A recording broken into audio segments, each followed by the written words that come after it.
20,039 গৰাকী ৰোগীয়ে বিনামূলীয়া চিটি স্কেন সেৱা লাভ কৰিছে।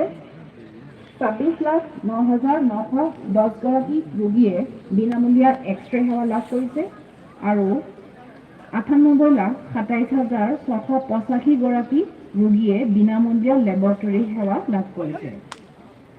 অসমৰ চাহ বাগিচা অঞ্চলত গৰ্ভৱতী মহিলাসকলৰ মাজত মজুৰি ক্ষতিপূৰণ আঁচনিৰ অধীনত চাহ বাগিচা এলেকাসমূহত বসবাস কৰা সকলো গৰ্ভৱতী মহিলা এই আঁচনিৰ বাবে যোগ্য বিবেচিত হ'ব।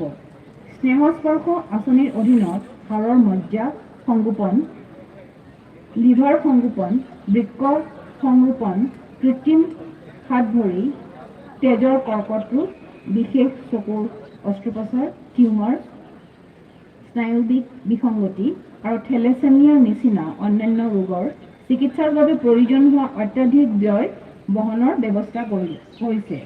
আজিলৈকে এই আঁচনিৰ অধীনত 983 গৰাকী শিশু উপকৃত হৈছে। আয়ুষ্মান ভাৰতৰ আঁচনিৰ অধীনত 2022 চনৰ 31 ডিচেম্বৰলৈকে মুঠ 4,007টা স্বাস্থ্য আৰু কল্যাণ কেন্দ্ৰ কাৰ্যক্ষম কৰি তোলা হৈছে। অসমত প্ৰসূতিৰ মৃত্যুৰ হাৰ যথেষ্ট পৰিমাণে হ্ৰাস পাইছে। অসম চৰকাৰে দুধনৈত স্থাপিত 50খন বিচনাযুক্ত আয়ুৰ্বেদিক চিকিৎসালয়ৰ লগত এখন নতুন